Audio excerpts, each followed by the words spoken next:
Now we're going to come to solutions, which I'm sure everybody's happy with.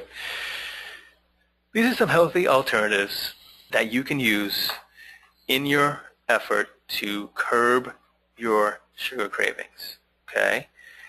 If you haven't heard of it, brown rice syrup is actually a very good sweetener. It's made from brown rice that's ground and cooked, converting those starches to maltose, which is the type of sugar that your body can use, and it's natural. Brown rice syrup tastes moderately sweet like butterscotch, and it's very delicious. In recipes, you may need to use up to 50% more brown rice syrup than the amount of sugar you would normally need because it's not as sweet. Okay, but it is natural, and it will satisfy a sweet tooth, especially if you put brown rice syrup over, say, maybe some brown rice cakes or something like that. Have yourself a little bit of a snack there. Date sugar is also really good if you like a nutty type of taste. And date sugar is really good because it's ground and it has crystals like table sugar, so it has the same kind of consistency. And it has the same amount of sweetness as sugar does, so you can use it as a direct replacement for sugar if you're cooking it in recipes. The benefit of date sugar, obviously, is that it has all of the vitamin, mineral, and fiber content that a date has in it. Okay, so it's not stripped of its nutritional benefits when it's ground into crystals. Honey, we talked about before. Raw honey contains small amounts of enzymes, minerals, and vitamins. Of course, if you're a vegan, some people choose not to eat honey because it is a byproduct of an animal, which are bees. So some vegans are very strict about that. Maple syrup, it's been around with us forever. Boiled down from the sap of a maple tree, contains many minerals. Now, maple syrup is a balanced sweetener, and if anybody's ever done the Master Cleanse fast, they know that maple syrup provides the majority of their electrolytes during the fast. Grade B maple syrup is preferred over grade A as it has more minerals and is slightly less sweet. Maple sugar is about twice as sweet as standard sugar, but it's less refined and has the nutritional content as maple syrup. Molasses, probably the most nutritious out of all the sweeteners. It comes from sugarcane or beets, and it's made by clarifying and blending the extracted juices from sugarcane.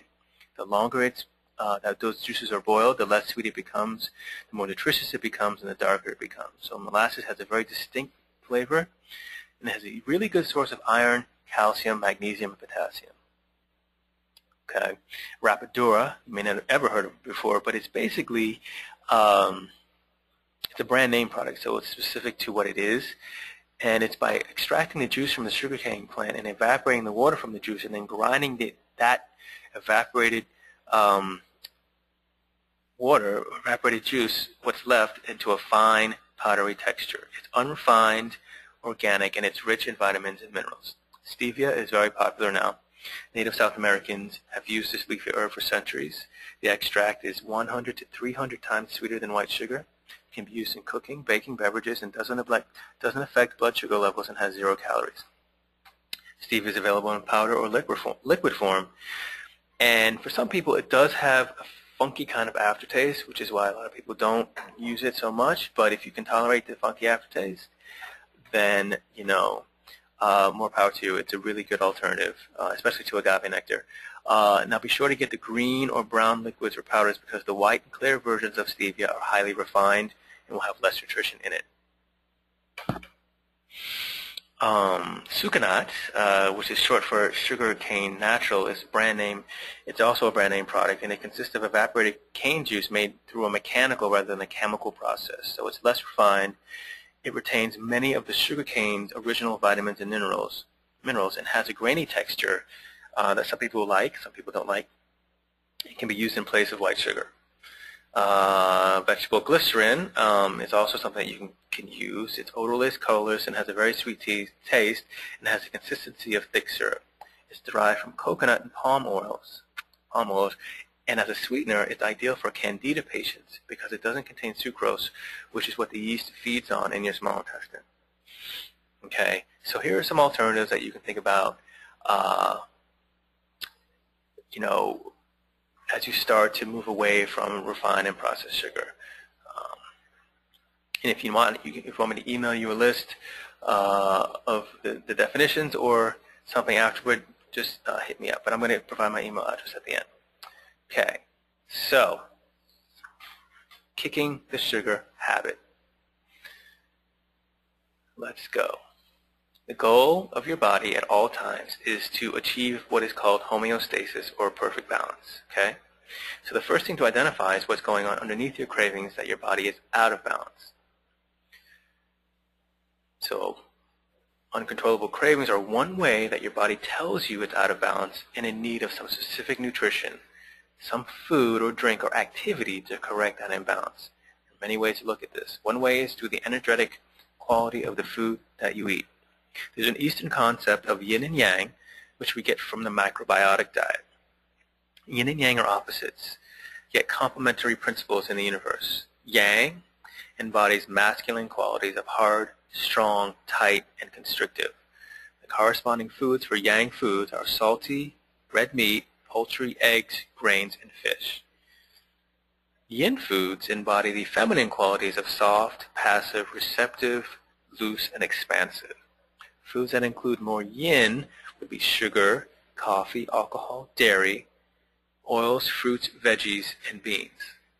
So you see the opposites there in terms of the energetic qualities of certain foods.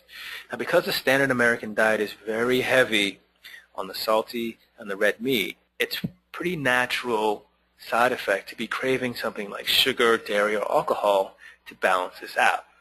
Now again, yin foods could be sugar, but they could also be fruits and vegetables, okay? It's just that fruits and vegetables don't get the kind of advertising budget that sugar does. And a real-world example of yin and yang in action is this: go into any local bar. You'll see on the bar, you'll see a bowl of salty snacks sitting there, usually pretzels or some kind of processed something that you can eat and snack on. And so what happens when you eat the salty snack? You get thirsty, but because they're salty, you're also having a craving for alcohol.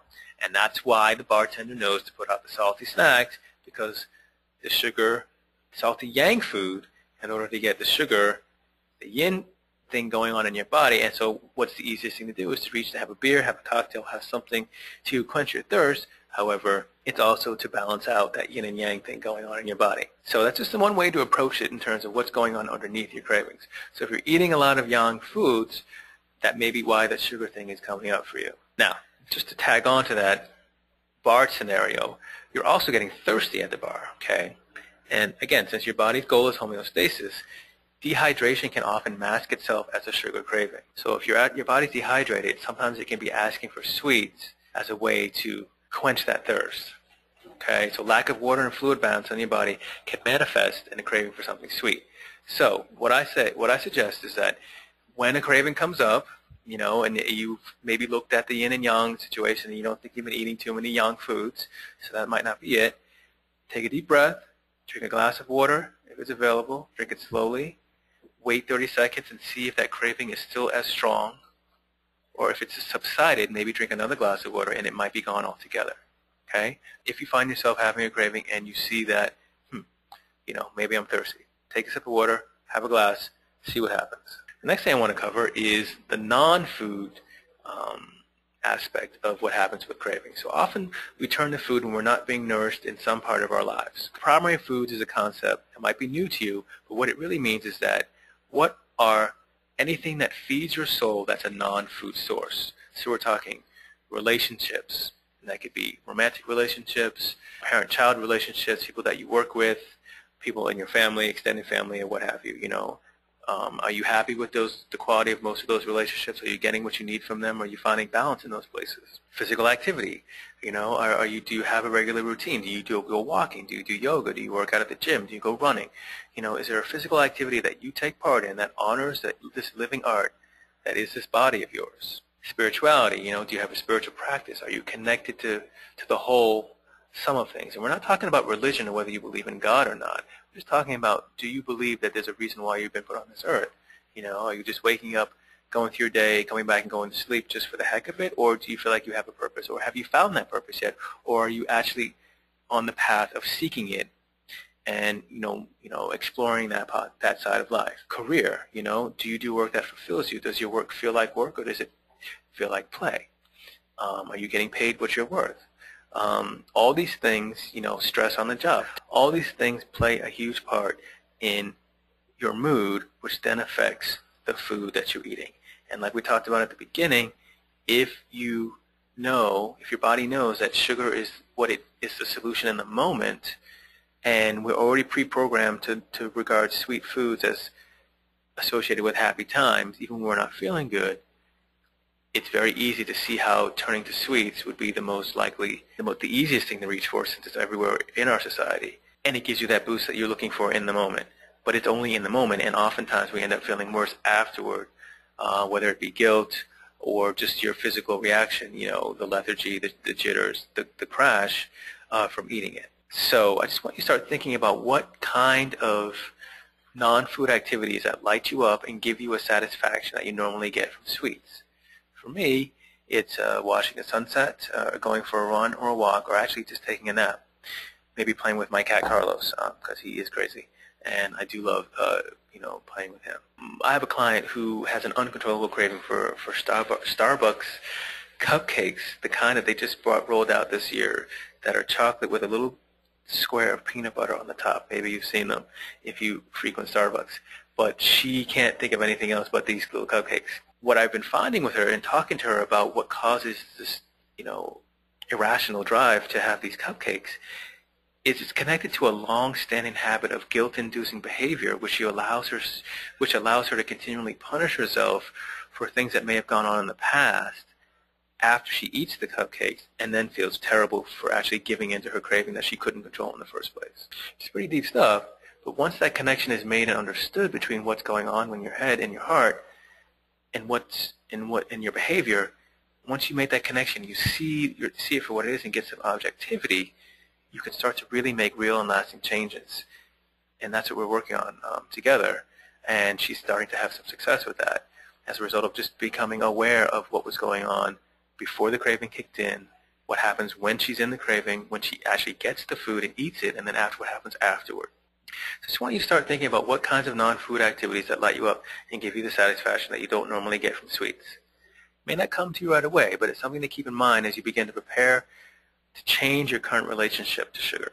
You can place it on the fridge or somewhere near where you keep the sweets, on the pantry, on the kitchen cabinet, just to give yourself enough pause so that when you go and reach for that sweet food, you look at your nourishment menu and say, oh, well, maybe I just need to go and take a walk, or maybe I just need to go and call someone I love and say I love them, or hug my child, or something like that before you actually go and actually break open the box of cookies or what have you, so that it can give you pause just enough to let the craving pass, or think about some possible underlying cause like dehydration or the yin-yang imbalance that I was just talking about before in terms of the energetics of the food.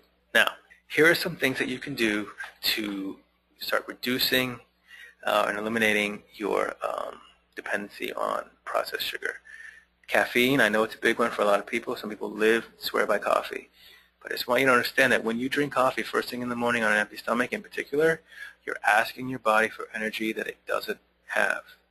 You're asking your body to make energy that it doesn't currently have, which is why you're drinking it in the first place.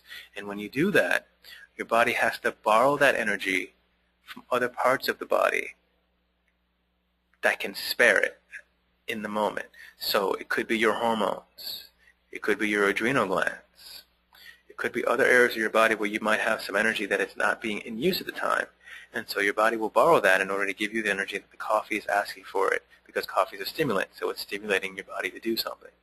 Keep in mind, over time, those parts of your body that have been willingly giving up this energy to the coffee, keep tabs on what you've been borrowing from those parts of your body.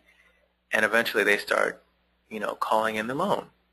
And so that means that you could have side effects or symptoms, joint pains, migraines, insomnia, fibromyalgia, chronic fatigue syndrome. There are all these different kind of symptomatic disorders. That's what they're called. And doctors don't really know what they are, but they kind of group them together like IBS into a condition, because it doesn't happen all the time. It doesn't happen with so much frequency that they can say this is what it is, and it could change. And so your body's reacting to the deprivation, the nutritional deprivation that it's been having to deal with over time. And at a certain age, and everybody's different, so it could happen, it manifests in very different ways for different people. But these are things that are going on in your body when you continue to ask for energy it doesn't have in terms of drinking that coffee in the morning or drinking it throughout the day. If you're going to drink coffee, try to drink it with a meal. So therefore it doesn't, your body's also getting energy at the same time, and it's not just operating on that stimulant alone. So the ups and downs of caffeine obviously include dehydration, blood sugar swings, and they actually cause sugar cravings to be more frequent. So if you can maybe switch to green tea.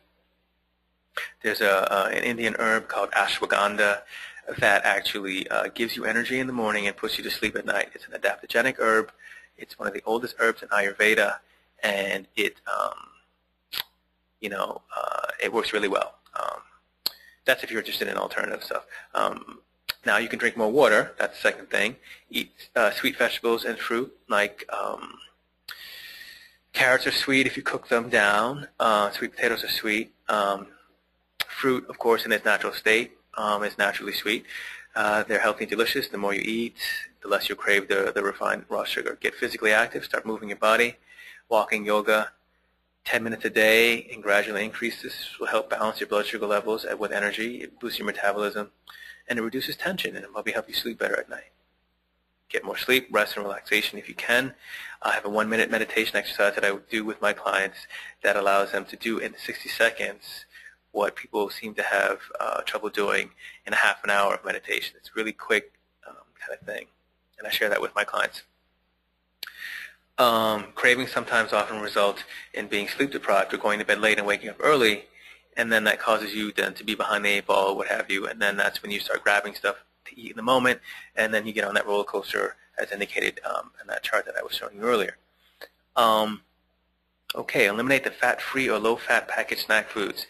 This is very important because, for a while, low-fat foods were all the rage because people were so concerned about saturated fat in terms of animal protein and not getting heart disease from that. However, these packaged foods contain a lot more sugar in order to make them taste like anything. So you're actually getting more sugar even though you think you're being healthy because these foods don't have any fat in it, which is where the flavor is in most foods in general. So I would just stay away from the low-fat stuff if you can.